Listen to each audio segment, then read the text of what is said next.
Hi, welcome to Rock and Metal Invasion. My name is Steve. Coming up on the show today, I'm going to be doing subgenres of metal. And I've got my friend Michael from Sador42 Vinyl joining me for this discussion. How you going, Michael? I'm good. How are you? Yeah, very good. Very good. Thanks for coming on the show again. Of course. I'll give everyone a little bit of backstory to how this happened. So it's a bit of there's a bit to it. So initially, JC did a video about or thread intro to hair metal, sort of asking people to, if you were going to give someone advice about hair metal, what would be some good albums to listen to? Where do you start? And I kind of took that and thought, also I was quite interested in sort of defining hair metal and what that actually is, because I think sometimes that gets perhaps used a little bit incorrectly, or at least to know a little bit more about what qualifies as hair metal. And I also showed some albums and so forth. And then Michael replied to my video, sort of, I guess, suggesting that there's not just hard rock and heavy metal. There's a whole lot of other subgenres underneath that, and which I totally agree with. And I wasn't necessarily saying there's only hard rock and there's only heavy metal, but sometimes it's just more simplistic if you just say a band is hard rock or heavy metal, and then you can go down underneath that. And sometimes the difficult thing with hair metal bands is, was this a hair metal band that was hard rock, or was this a hair metal band that was heavy metal? Because even the heavy metal bands sometimes were labeled as hair metal, even if they would have perhaps really disliked that term. But the hard rock bands dislike that term in some ways as well. Of course, that term wasn't even used at the time. But it was used later on, and it was used in a way that kind of put those bands down. And I think now it's probably a lot more positive a term to use. Would you agree, Michael? Yeah, I do kind of agree with that. I think people from the generation, who kind of grew up listening to it, look at it as, when somebody says hair metal, it automatically kind of goes to a derogatory thing. But I think kids or young people who are getting into the music, like maybe a young person actually said, how do I get into hair metal? They just are, that might be the only term they ever really heard referenced to that era of music, if they're younger. So, it really depends on who you're talking to. If you're talking to somebody from the era and they say, oh, that's hair metal, that's more likely a derogatory thing. But if you're talking to somebody younger who says, oh, I've heard about this hair metal, I listen to Hair Nation on Sirius XM, that might just be normal to them, and they may not really have a negative connotation when they hear that term being used. So I think it's interesting to how it's the threads have been going, where people are like, this is not hair metal, or we never use hair metal, and then showing bands that are like, that they didn't necessarily would like to be labeled that. But it's hard to say who is really, if it's coming from a negative place or not, is kind of what I'm saying. Sure. Yeah, absolutely. And I think as well, like, back in the 80s, early 90s, a lot of those bands that we now call hair metal, a lot of them were identified as heavy metal. And then now, though, we're looking back on it and we're saying, actually, you're a hard rock band. Right. But this band's a heavy metal band, because I think we're looking at it from a different way now. There's been so many other different types of music, and music's probably got a lot heavier, and so now when a genre is emerging and it's new, it doesn't necessarily get labeled right away. I don't know that people were calling grunge right away. Grunge might have happened a year or two after, or maybe within the time period of those early bands, then they started calling it grunge. It wasn't like, we're going to start a band and we're going to call it grunge and everybody's going to agree. Yeah, no, that's right. Well, Black Sabbath didn't think, oh, let's go and invent heavy metal. Right. And in fact, they didn't really even, I heard Geezer Butler saying, oh, first time he heard the term heavy metal was in the late 70s. They've been going for ages, putting out heavy metal albums for ages, but they had never even heard that term. Someone else gave it that term. And then it kind of picked up. New wave of British heavy metal term was used, and then things just evolved in a way from that. But Lemmy from Motorhead always said my music is rock and roll. He never ever wanted it to be anything else but that. Yeah, absolutely. The one thing I'll say too, I often now will say to people, when they ask me what kind of music I'm into, I often will say, oh, well, actually, I like hair metal because, that's one of my favorite. My big part of my collection is hair metal because it's just a simplistic way for people to know, oh, so you like, Winger, Guns N' Roses, Slaughter, Motley Crue, then they totally get that, and they know what I'm talking about, so. And that's a good point too. Like, the whole reason to have subgenres is, to try to describe your music to somebody who may not have heard it. So if maybe somebody's heard doom metal, or maybe somebody's heard gothic metal, but they've never heard gothic doom metal. But when you say that, they're like, oh, you're putting those together. They maybe have a mental picture or an idea of maybe what that would sound like. Yeah. No, that's right. Yeah. So it just helps. I think, I could say hard rock, which is basically what I think hair metal is. It's either hard rock or heavy metal. But then they might, oh, so you like Led Zeppelin? It's like, yeah, I like Led Zeppelin, but that's not so much the 70s hard rock, more the 80s hard rock. And so that, with a lot of the metal stuff too, when it got a little bit heavier. So yeah, it just makes it easier, I think, for people to know that. Anyway, so what we're going to do is we're each going to take a turn labeling a subgenre and giving you 3 albums that we think represent that subgenre quite well. Now, this, genres are a bit of a hot topic. Everyone's got their own opinion, and some people can get a bit feisty about it, and that's totally cool. Remember, this is just our opinion; it's just what we think. We're not saying our answer is the answer; it's just what we think. So to start off, I'm gonna also just mention the Sam Dunn, who's done from Banger Films. He's done quite a lot of metal videos and so forth, DVDs. He came up with this sort of chart which sort of showed broke down all the different genres. Basically, heavy metal's at the top, and then underneath that were all the subgenres. And it's really good to look at. I might put it up on the screen so that you can have a look at it, and I might put the link to it in the description as well, so you can look at it. And it's a good way to kind of go, oh yeah, so that band fits into there, and that's here. And it's also got years. So this genre started around about this year, and either it's still going or maybe it's sort of died out a little bit. So one of the subgenres that he has is pop metal. So that's the subgenre that I'm going to talk about first. Now, for me, I'm not sure that I necessarily like pop metal. I kind of like just hard rock. I just like calling it hard rock. But I know that, again, we're just talking about, if I say to someone I like hard rock, they might think Led Zeppelin. I do like Led Zeppelin, but I think it's more specific if I had said hair metal. So in some ways, pop metal, I think, does make people think, so it's sort of that heavy music that's close to sort of metal, but it has those commercial elements to it. So pop metal, which basically, I think a lot of these bands at the time wouldn't have probably even called themselves pop metal. They probably would have said, we're just a hard rock band.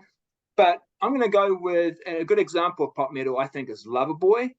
So they sort of Canadian band, I think maybe late 70s, but definitely early 80s is when they started putting out albums. They had lots of success. And, I think the idea of pop metal is that you're writing these pop songs, but with some quite heavy guitars in it at times. So it's everything rocks quite hard, but it's commercial. It's got some melody. It's basically pop songs, but just with heavier guitars. So Loverboy, that's their greatest hits. They're called the big ones. Another greatest hits, Night Ranger. So again, another band quite similar to Loverboy, came out just, I think, a little bit later on. Again, I would call this pop metal. And after that, other bands that came along, your Bon Jovis. I'd even probably say Van Halen was perhaps, at least in the 80s, was pretty much a pop metal band. But my other example is Mr. Big. I'm going to call that pop metal. But again, I'm not sure I'm totally comfortable with pop metal. I just I'm just going to say it's hard rock, but yeah, if you had to put it in a subgenre, I'm going to go with pop metal, because I think they're basically pop songs, but with some heaviness in it and with heavy guitars over the top. Yeah. Yeah, I agree with you for the most part. It's the one thing that I would just, and this is maybe just, like how I came into some of these bands like Night Ranger and Loverboy. I heard those bands, like I from Michigan originally, from Detroit, and we had two hard rock stations, classic rock stations, and those bands were played on classic rock. So to me, when I hear Loverboy, Night Ranger, I think classic rock or rock, the classic being the previous to the new bands, and they're just playing either new albums from those bands or new bands that sound like the bands they've already played. So that's interesting. I wouldn't have labeled any of those except for maybe Mr. Big. I wouldn't have put a metal tag on there. Right. But I think you agree with that, because you said you'd probably put most of them under hard rock as well. Well, that's what's difficult, isn't it? Because I kind of feel like someone who likes heavy metal could like Loverboy, likes Night Ranger, and and Mr. Big definitely, and yeah, definitely Mr. Big's kind of like now that's getting a little bit more metal, it's definitely a little bit more, yeah. Yeah, it's got the musicianship, Paul Gilbert on guitar, he's a bit of a shredder, so there's more metal elements there definitely as well. But of course, Loverboy and Night Ranger are more early 80s, so they're sort of getting that pop metal thing started, if you know what I mean. It's not like sometimes pop metal just suddenly appears. It's just kind of they sort of gave birth to it a little bit. Maybe they're not the best example of it. Like I said, Bon Jovi's probably maybe the best example of pop metal, that Slippery When Wet album. But yeah, and again, yeah, so it is difficult, to put. Do you want to put it under the metal umbrella sort of thing? Because is it really metal? But I think for me, Loverboy and Night Ranger would be under a rock umbrella, and then you would have you'd have to have the whole other rock family tree. Yeah, sure, yeah. So yeah, absolutely. But I do agree though that bands were influenced by them to turn it into, like they took those melodies, but they wanted to play heavier music. Like Quiet Riot kind of got heavier after the first couple albums, and then Twisted Sister as well. Twisted Sister they kind of had the same sound even on their early records though, so they were pretty consistent even through maybe the late 70s, early 80s, before Stay Hungry. But yeah, I think that once I think that Quiet Riot album, and even Dee Snider has said in interviews, like Quiet Riot was the first kind of metal band to be as popular as they were. They blew open the doors. Quiet Riot couldn't get a record deal to save their life, and then when they did, and Come On Feel the Noise hit, that's when the labels just went nuts and started signing everybody. Yeah. No, and I like your idea that perhaps, Loverboy and Night Ranger, maybe they go under the rock umbrella, and so they're at the heavier end of that, the hard rock. And then when we go into the metal, then it's like, okay, now we've got your Quiet Riots, your Mr. Big's, Bon Jovi, maybe that, they're in the pop metal, but the Night Rangers and the Loverboys are more the rock, but they started it. They got that pop metal ball sort of rolling. Yeah. Right. I agree with that. Cool. Okay. The first subgenre I'm going to talk about, I'm going to move away from metal for just a few seconds here. And I want to talk about power pop as a genre.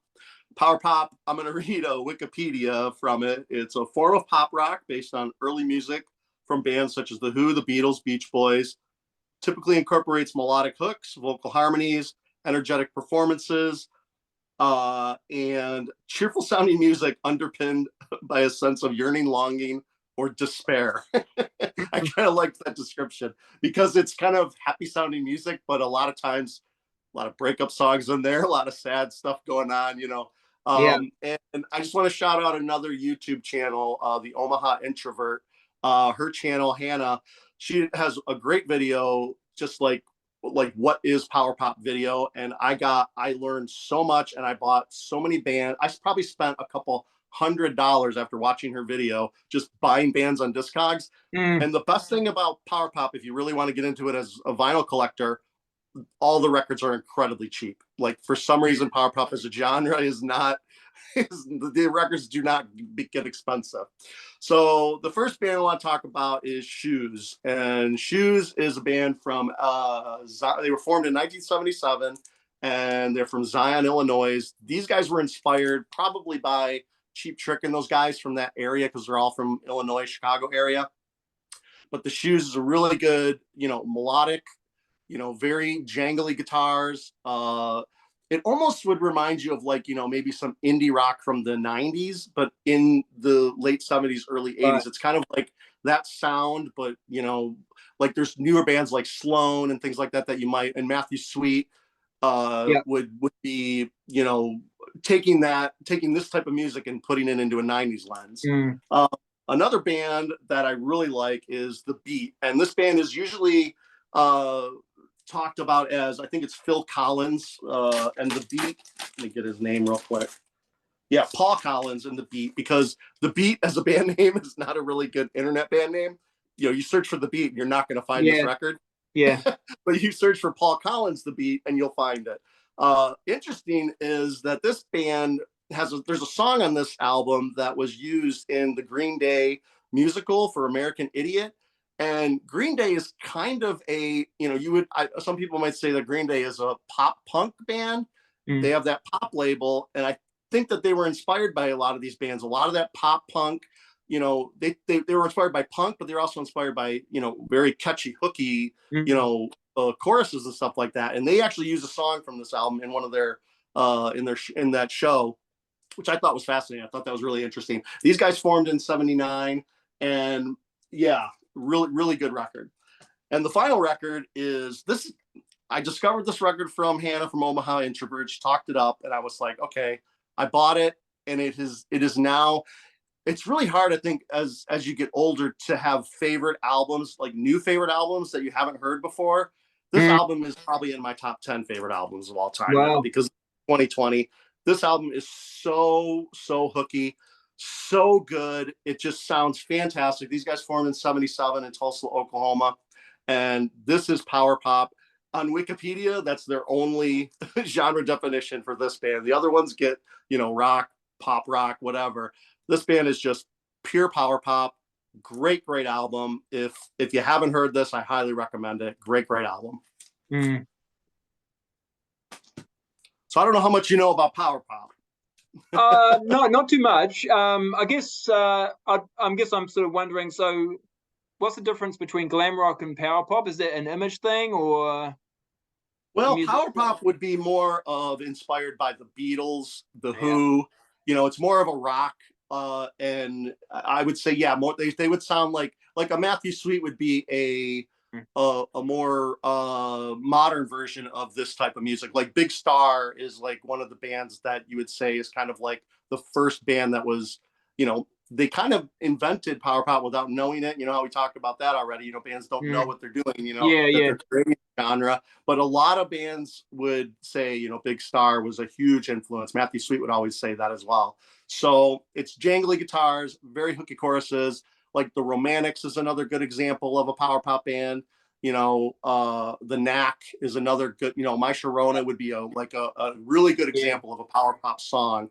A little bit different than hard rock, but not pop music, kind of almost like glam metal did with hard rock. They kind of added a lot of the melodies and the pop sensibilities, but with that driving guitar, in there. Yeah. Cool. Interesting. Yeah, no, nice one. All right. So my next one, I'm going to again reference that the chart, and on that chart from Sam Dunn, it has power metal as a subgenre, and I thought that was quite interesting because it basically starts from, I think, about 1976 power metal, and it's starting with like Judas Priest, and then it starts to move into those bands from the 80s. And I thought that was interesting because I sort of thought power metal was something that kind of, started a little bit more with like bands like Halloween and, into the 90s. And I think maybe that term power metal is has changed a little bit, maybe more in recent Yeah, I times. would agree that power metal doesn't mean the same thing as it used to. Yeah, yeah. So I kind of like the term traditional heavy metal, which I know is a term that some people do use. So I'm going to sort of suggest that maybe I think these would go in Sam's power metal category. In fact, one of my bands is Judas Priest. So this one, Defenders of the Faith, great album. But yeah, for me, this is just traditional heavy metal. And I guess it's really, I guess when you use that term, well, what's traditional heavy? Why is it traditional? And Right. what and another term I quite like is like pure heavy metal. It's like it's just there's nothing complicated about it. It's just everything that you think about when you think about heavy metal. It's sort of here, and it's not. There's no other sort of influences coming in. It's the loud guitars, screeching vocals, heavy drums. It's what you sort of the cliche heavy metal. That's what this is. So yeah, pure heavy metal, traditional heavy metal, that sort of thing. Because I guess too when I think traditional heavy metal, then if Black Sabbath were like the first heavy metal band, shouldn't it sort of sound like that? But of course, it doesn't. So it's that sort of progression on from that. Or yeah, it's just it's not doom metal, right? So yeah, which is probably more what actually Black Sabbath were. So yeah. So anyway, whatever again, whatever label you want to give to it, but like I said, Sam's put it down as power metal, traditional metal. I'm even thinking like something like pure metal is a good way to describe it. So Judas Priest, another band, Accept. Now this album's even called Metal Heart. So when the bands are like just like quite right, and Metal Health, right? And this is Metal Yeah. Heart. I wonder if there's any, it's pretty funny that they're almost exactly the same title. Yeah. But Metal Heart, yeah. And again, sometimes these bands are a little bit less metal than they are on other albums. So I think the album after this, where they got David Reeson on vocals, maybe that's not so much. They're not so much a traditional heavy metal band. They're getting into that sort of well, they're getting a little hair metal, and yeah, whatever that means. And yeah, I guess just getting more commercial. So, but they probably still were a traditional heavy metal band, but more commercial. But yep. So Accept, and slightly more obscure one, but again, it's got metal in the title. So TT Quick and Metal of Honor. So these bands were like, yeah, we're proud of being heavy metal. They're putting metal in their title, because a lot of bands too that were labeled heavy metal back in the 80s were like, hey, no, we're not heavy metal. We're hard rock or what, whatever. We're blues. We're just a rock band, or we're rock and roll, like Motorhead. Lemmy from Motorhead would say. But yeah, no, but these bands were like, yeah, no, we are a heavy metal band. We're proud to be heavy metal, and so TD Quick were definitely like that. And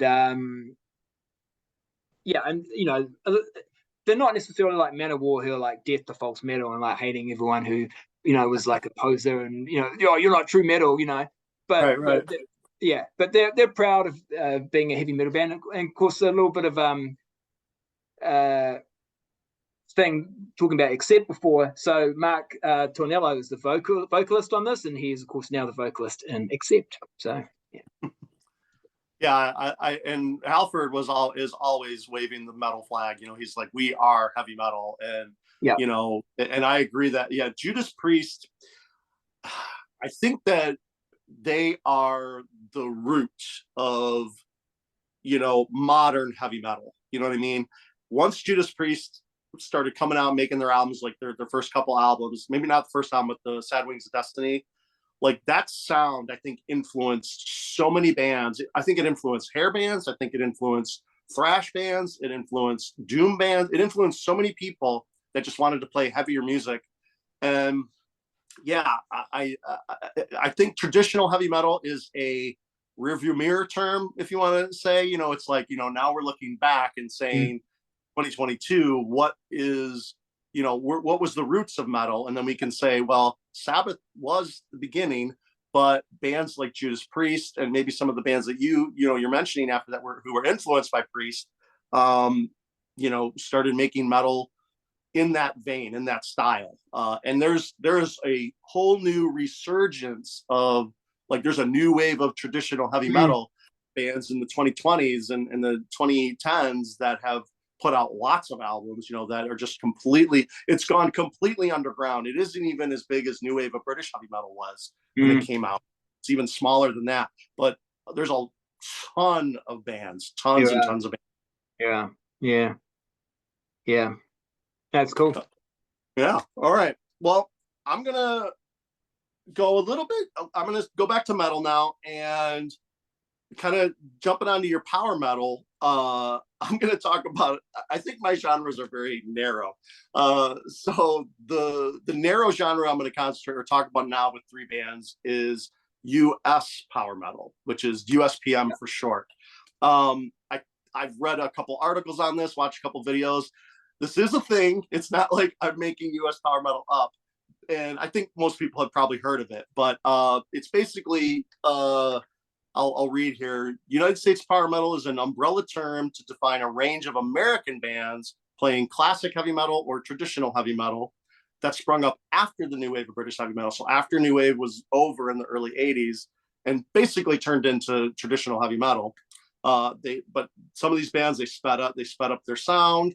They made it more energetics, and the vocals were, varied. They weren't always clean, melodic vocals. Some guys, like one of the bands I'll talk about, he can kind of go in both ways. And they also made it a little bit more melodic. So the first band I'm going to talk about is, these guys were formed in 1980, and this is an LA band called Warlord. These guys were on Metal Blade. Brian Slagle signed these guys. Their first album was they rented out a live theater, played their whole album live, recorded it, and released it on a VHS and on album. This was, I think, their first recorded album that they did, Deliver Us.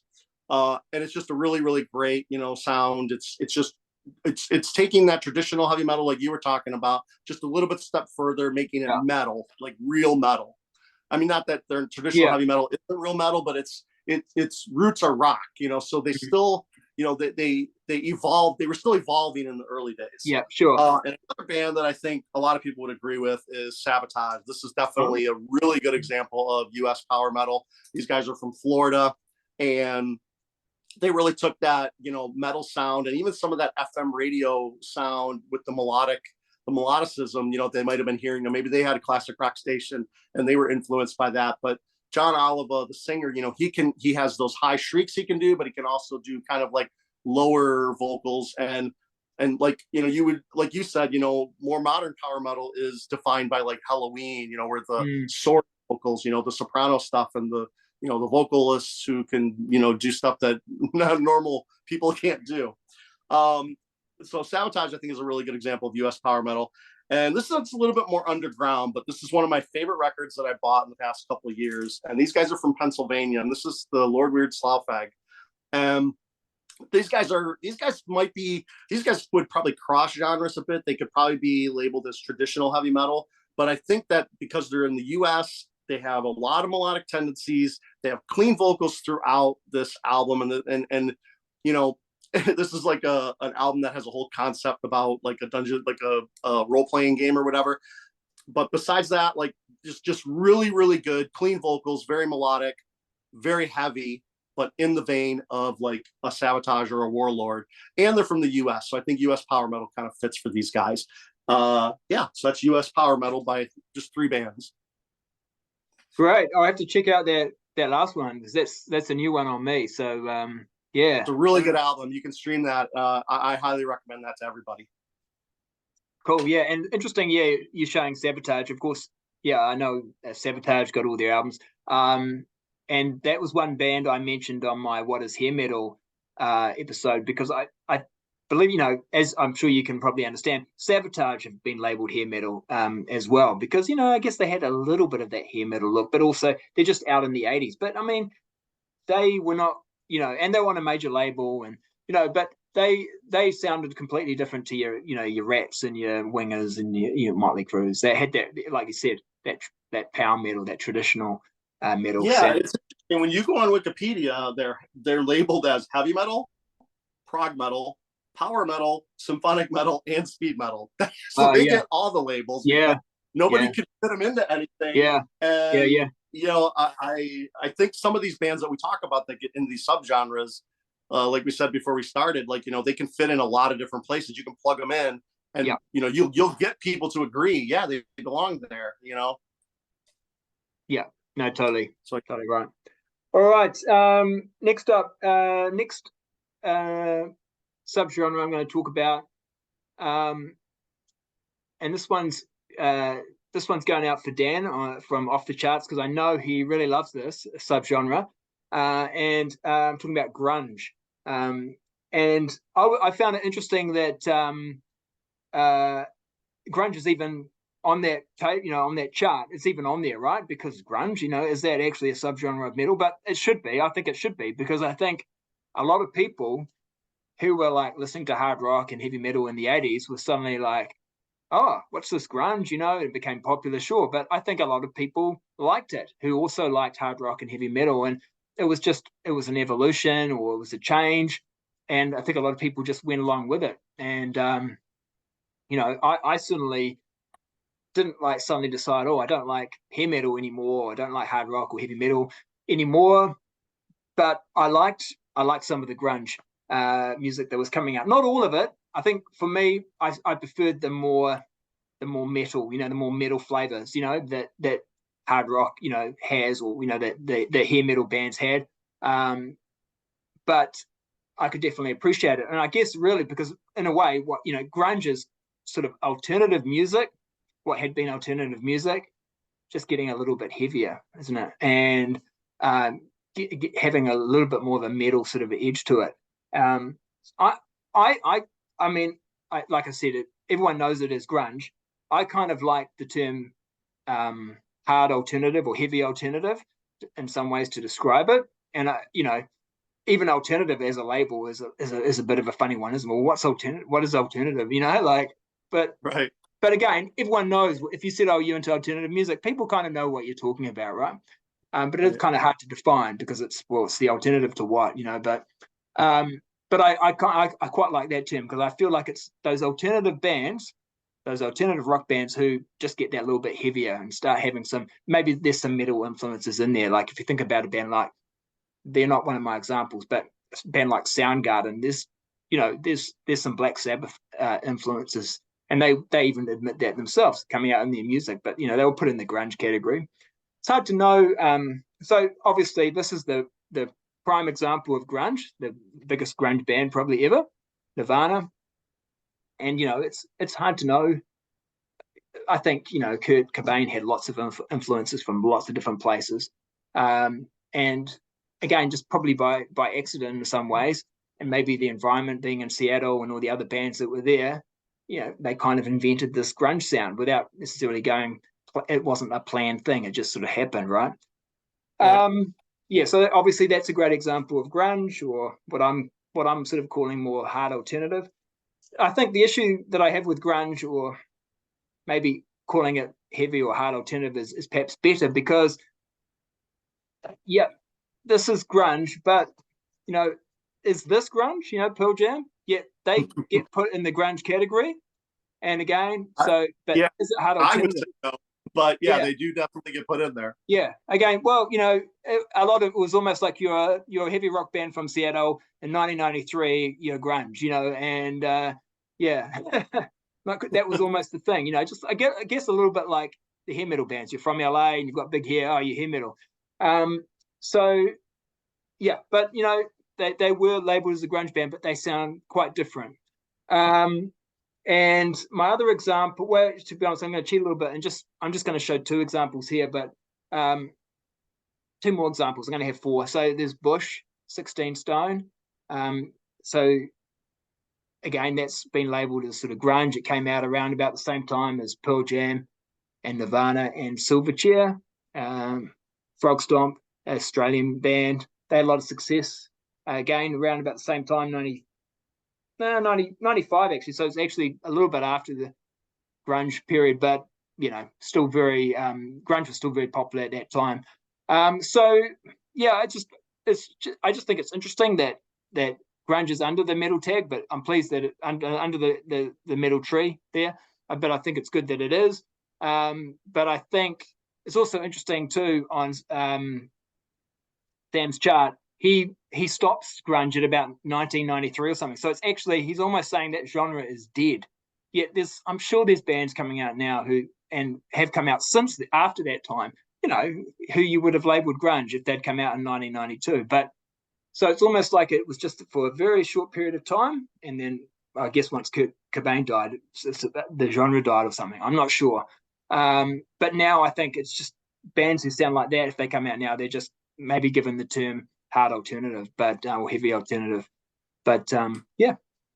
Yeah, I think grunge is interesting because I do remember, after Nirvana came out, maybe after Smells Like Teen Spirit and stuff, we were calling it grunge at that time. I don't think it kind of, oh yeah, with the Mudhoney's were coming out because yeah. I did that. Me and my friends, we made the transition from even heavier stuff, like thrash metal to grunge. We started buying all those albums and really getting into them. Alice in Chains was a good band that we got into, and the thing is, like, a lot of those bands like Alice in Chains and stuff like that, they were touring. The Cult opened for Metallica and Queensryche, and Alice in Chains, I think, opened up for Metallica as well. And I think that was in the documentary, the Sam Dunn documentary. So at that time, there really was no differentiation. It was all, like you said, under the heavy metal category. These bands didn't really have their own identity yet.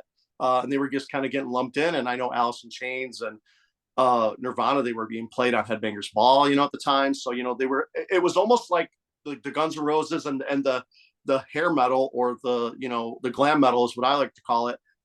Were kind of accepting of those bands at first. They were just like, oh, cool, more new bands, and they were touring together. Like, Ricky Rackman has stories of Alice in Chains hanging out with him at their cat house, and playing the same stages as Guns N' Roses and things like that. So, and the very early part of the grunge, I think there wasn't a big delineation until those bands started really talking bad about the previous generation. They're like, oh, we aren't that type of metal or that type of music. We're different. We don't wear makeup. We don't, we're just regular guys playing music. And, they didn't have the spectacle that those 80s bands had. And I think that was the whole point of the 80s bands, was the excess of it and the spectacle. That's why some of the bands went really full on makeup, and some, just did leather and chains, or some went wasp territory, throwing meat into the crowd, it was all different versions of that. But when grunge came along and Nirvana, they were just like, we're just going to play our music with our flannels, and that's it. Yeah, cool. Nice one. Okay, Michael, so what's your third subgenre? All right, my third subgenre is we're talking about subgenres, so a subgenre of a subgenre, kind of. And this is melodic metalcore is the subgenre I want to talk about. It's a fusion genre incorporating elements of melodic death metal and metalcore, heavy emphasis on melodic instrumentation, stylized breakdowns. That's a very big part of metalcore itself. Aggressive screaming, death growls, but also clean singing. But there's a heavy emphasis on melodic choruses. And some of the bands, early bands, or bands that influenced this genre would be like At the Gates or In Flames. And I think the subgenre is interesting to talk about when we talk about hair metal, because this is a very heavy, this is extremely heavy metal. Like, the riffing is very fast, very thrashy, very heavily influenced by thrash metal. But the choruses are pulled right out of glam metal. Like, they are incredibly catchy. The hooks are insane. Like, you just want to, they're almost like pop music that you can't get out of your head. So one of the bands, one of the first early bands is Killswitch Engage. This band is one of the bands that came out. These guys were founded in 1999 in Massachusetts. And I think there's something in the water in Massachusetts, because there's some other bands that came out of Massachusetts that were kind of like this, like I think Shadows Fall and things like that. But these guys are heavily melodic, but with that thrash metal sensibility. And on this album, they do a Dio cover even. So they cover Holy Diver on this album. But a really good example of melodic metalcore. And another band is Trivium. This is Ascendancy. These guys also formed in 1999, but in Florida, playing basically the same thing that, you know, Killswitch is doing. Pretty much, you know, very heavy thrashy music. These guys ended up touring with Metallica for a little while on this album, I think. You know, they kind of blew up on this album. Really good example. And the album that I want to really emphasize, like this is another new band that I discovered recently. But these last two albums from this band, they are so catchy, so melodic, and they're one of my favorite bands now, and that's Ice Nine Kills. If you watch their videos on YouTube, every single song has a chorus that that's going to be in your head, and they're a really, really fun band. They do a lot. Their last two albums are horror movie themed. You know, every song is basically about a horror movie from the 80s. We're talking about the 80s. Yeah. So, you know, these guys are heavily influenced by the 80s in that respect. And I can't imagine that any of these bands were not influenced by glam metal from the 80s, because their hooks are just so catchy. Even though they're playing extremely heavy thrashy music, you know, once those hooks come in and that chorus comes in, you're just like, this is a pop metal, you know, pop music all of a sudden. Yeah. So melodic metalcore is a you know, I don't have a ton of bands in the genre, but it's a genre that, you know, some bands really stand out. Some of them are not, I don't like that much, but these three that I showed, they're all great albums. Yeah. Yeah. And all those three bands fairly successful, you know, and it's probably just that the fact that they have those very melodic choruses gives them that potential to be a bit more mainstream, a bit more successful, I think. Slipknot would kind of fall into that category too. Ice Nine Kills toured with Slipknot. You know, they started out with that, you know, really heavy music, but those they had several songs that had very melodic choruses that you're just like, wow, this is just like, this music just changed into a completely different genre just for the chorus. Yeah, absolutely. Okay, well that subgenre is a good one for leading on to my one, because I think that subgenre was created as a bit of a reaction or negative reaction to new metal. So I'm going to talk about new metal. I think new metal was like a bit like hair metal. It was super popular for 4 or 5 years there. It was very popular, and it was almost all the major labels were putting out bands that had that sort of sound and look, and a lot of bands were very successful in that time. So it's actually one of my favorite genres of music. But again, almost like hair metal, like grunge, I'm not even sure that new metal is a genre. I think it's a convenient way to describe some bands. Oh, I'm into new metal. Oh, okay. So, and then people know the kind of music you like to listen to or the bands that you like. But as I'm going to sort of show you with my example, new metal bands all sounded quite different from each other. So probably the like Nirvana is for grunge, I think Korn are for new metal. So they are I was going to say, you're going to show a Korn album. Yeah. They're like the fathers of new metal, really, aren't they? So, and again, they didn't like, oh, let's make new metal, let's create it, It was just, that's just the music they wanted to make. But I love this album when it came out. I hadn't heard anything like this before.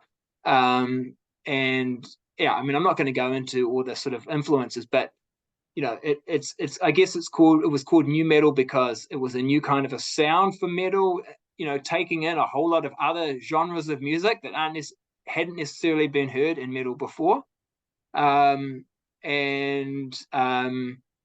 Yeah, I mean, this is a great album, I think, and they're still going now. I personally started to lose a little bit of interest, over the last few years, but I still follow them. But their first three albums I really liked. I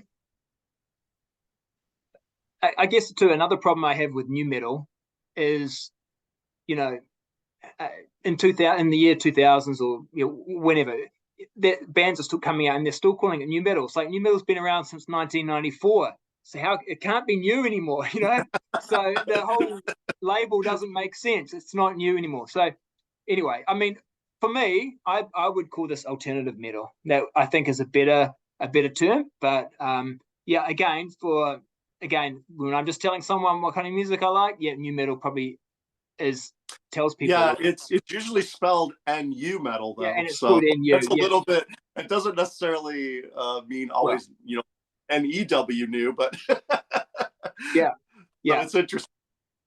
Oh yeah, no, that's right. Well, there were those little things too, about that new metal, the spellings and the fashion and all that kind of stuff. It had a thing, right. Had its own thing.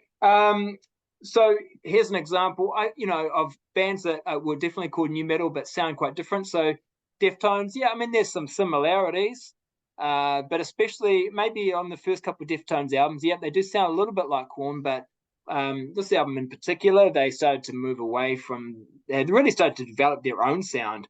This is a great album. This is their best album, I think. And yeah, but these guys were tagged new metal, and then System of a Down. I mean, System of a Down are a genre all in themselves, really. Yeah, I would agree. Very hard band to label, but conveniently because they came out at around the time when all these new metal bands were coming out.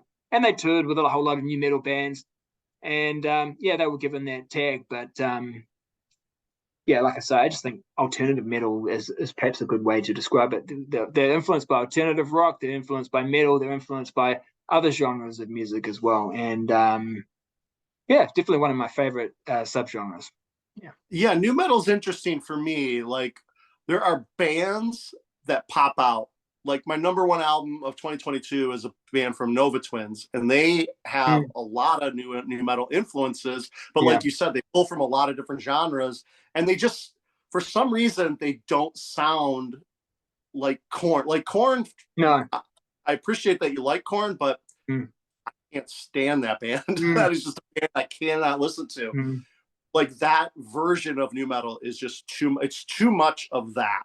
When bands incorporate some of it, but other things as well. Like Rage, I like, and System of a Down, great band. But like you said, they're not 100% new metal. They just, they took some of it, but then they added other elements that kind of made them unique. But Slipknot would probably be labeled new metal, but they could also be, melodic hardcore, or maybe not so much melodic hardcore, but definitely new metal. But they're a band I can listen to. So it's really interesting how, to my ears, some new metal I get, some of it I just don't understand. Yeah, and it's one of those terms that now, unlike hair metal, people were using new metal at the time. So new metal actually out, and the people are using it at the time. But a lot of the bands didn't really necessarily want to be called new metal. Certainly, at some point, it got to new metal was almost like not a cool genre to be in, right? And so bands like Deftones, didn't want to be put in that. It almost was like that was the genre that Limp Bizkit was in, and you didn't want to be sort of necessarily associated with that. So, do you like Limp Bizkit? Is that a band that you would? I don't mind them. I mean, especially the first couple of albums. Yeah, I don't mind them. I mean, like I said, it's one of my new metal I really like. I really like new metal, and sort of like hair metal. I was getting all the bands and listening to all the bands, and this was like hair metal too. Some were good, some not so good. I just it's but so it was kind of, new metal's kind of not a tag no one really wanted, but it's actually making a bit of a comeback now, a little bit like hair metal. It's like, yeah, we're new metal now. There's bands coming out now who identify as new metal. They've updated the new metal sound a little bit, but there are some quite good new metal bands that are quite happy to be called new metal that are coming out these days. A couple of them are a band called Varsity. They were in my top 10 albums of the year. They are what I would call a new metal influence band. They're worth checking out. But yeah, I'm just saying it's a genre that, although it has died pretty much, it still is around, and bands coming out now, especially, you got to remember, these are for a lot of bands coming out now, that was the music they grew up with, you know what I mean? And so they're taking that sound, it was like their childhood, and they're updating it a little bit, maybe adding some metalcore in there, or some other influences as well. But and Right. That's exactly what I want to talk about with my next subgenre is what influences what, because, I make the argument that, and it's not just me, but I adhere to the argument that 80s glam metal or 80s hair metal is derived from and influenced by or from the 70s glam rock scene, the T-Rexes, the Bowies, the Slades. I mean, Quiet Riot kind of almost proves it, as well as Britney Fox. They covered Slade songs, so they were, maybe Britney Fox did it because Quiet Riot did it, but Quiet Riot, even though they did it kind of, they didn't really necessarily want to, but they did it again, So I think that they were influenced by that stuff, and glam rock to glam metal just makes sense. It just makes sense to me. Maybe it doesn't make sense to everybody, but it really does make sense to me. And the next genre I'm going to talk about, these are the guys who were influenced by hair metal, by the 80s music. And they were, they were like, where did this music go? And that is the Swedish sleaze metal scene of the 2000s. Yeah. And one of the bands that came out really early on in 1997 is Hardcore Superstar. These guys were actually together in 1997 trying to make, the type of music that was, like a mix of Guns N' Roses, Babylon AD, all those 80s hair metal bands, but they were doing it in Sweden. And it was killing over there. They got pretty big. These guys are pretty well known, even I think in America. I know a lot of people over here, a couple of people who this is one of their favorite albums. They really just love this record, and it's a really, really good record. This is Dreaming in a Casket. Highly recommend this, from Sweden. And another band, Crazy Licks, from Sweden as well. These guys are even more invested. They want, they kind of almost, they don't necessarily embrace the cheesiness of it, but they just really respect the music, and they're like, this was good hard rock music, like you said, hard rock, whatever you want to call it. But they really, really like those bands, and they even write a song on their new album, like, everything died in 1993. What happened to you, America? Why did you destroy this music? Bring it back. We want it to be big again. But this was their first album. You can still get this on vinyl pretty, I think it was on sale on Frontiers. So this is still available. And this was my second favorite album of the year. This is Crash Diet. Yeah. This is a ton of fun. This album is so good, so catchy. The hooks are there. These guys have the look. They have the energy. You watch their videos online. They're playing these small clubs in Sweden, but the people are going nuts. They're really loving it. And just one of my favorite releases of the year. Swedish Sleaze, just where it's at. And even Skid Row went to Sweden to get their new lead singer, So I think I have to think that that's on purpose. I don't know if it was. I don't know if it was. I don't have the proof, but I have to think that they were like, what's going on over there? We need to get one of those guys. Yeah. And, and that guy sounds a bit like Sebastian Bach. I don't know if you heard him, but he kind of, he does a good job in that band, and that new Skid Row record is really good. So I don't know where hair metal, I don't know that this genre is ever going to be huge again. But there are bands that are really out there trying, and the Swedish Sleaze, there's just something going on over there, man. There was a ton of bands in the 2000s that made a lot of records in that vein, in that style. Yeah, I got a lot of respect for Hardcore Superstar because, like you say, I heard about them in the late 90s, and I was thinking, what are these guys thinking? It's like, I mean, I liked it, but it's like, no one's listening to that stuff anymore, But they were just like, well, this is what we want to do, and they're still going, and they've stuck to their guns and been able to survive, which is great. And I think their popularity has just slowly been increasing. I know they did get a bit of attention in the late 90s, maybe because they were they were that sort of sound was so hard to find, Right. I mean, it really annoyed me. I didn't mind grunge, but what annoyed me was, well, it doesn't mean you have to kill off the entire genre. Can't we still have some hair metal and some grunge? Can't they coexist together? But it was just it's all over. But the consumers definitely make those decisions, though. And and especially now, it's just interesting because we all used to get our music back in the 70s and 80s. Everybody listened to the radio. It was pretty much the only way you were getting. You had one way to get new music to hear. And, when MTV came out, then we had that. So, but MTV was one channel for many, many years. And it was just you know, they had different shows, but you know, whatever they played, that's what everybody kind of heard. But now with the internet and everybody just discovering music in any way possible, you know, you can go on, you can spend 2-3 hours on YouTube and hear 100 bands that all sound different. So nobody's getting music from one source anymore, you know. So it's so fractured right now. And pop music, rap music, R&B, that's the rock music of this generation. Yeah. You know, movie soundtracks, they're not hard rock, heavy metal soundtracks anymore. No. So it's just interesting how everything's. Yeah. That Crash Diet album, I've seen that on a lot of people's top 10, you know, list for the year. Good. So yeah, I haven't given a good enough listen to make too much judgment, but I like what I've heard. So yeah, it must be a good album, I think. Yeah. And you're right, with Skid Row. I mean, again, another album that a lot of people are liking. So and you would have thought, what are they on their fourth singer or something? You would have thought they were dead in the water after you go through three or four lead singers. So yeah, so they're hanging in there, and probably thanks to their new lead singer is really what saved them, I think. So yeah, and I had heard that they're going to actually tour in Sweden, and they hadn't been there in like 20 or 30 years or something. Yeah. They're actually going there to tour because of this. They're going to be huge there now because the singer's from there, you know? Yeah. It will be. It's pretty amazing. All right. Well, hey, thanks, Michael. That's been really good. Good conversation. Like I said, you know, everyone's going to have their own different opinions. And I know there's a whole lot of other subgenres that we could have gone down. Maybe there'll be a part 2 at some point. But let me know in the comments what some of your favorite subgenres are. Let me know if you agree or maybe you disagree with some of the things that have been said.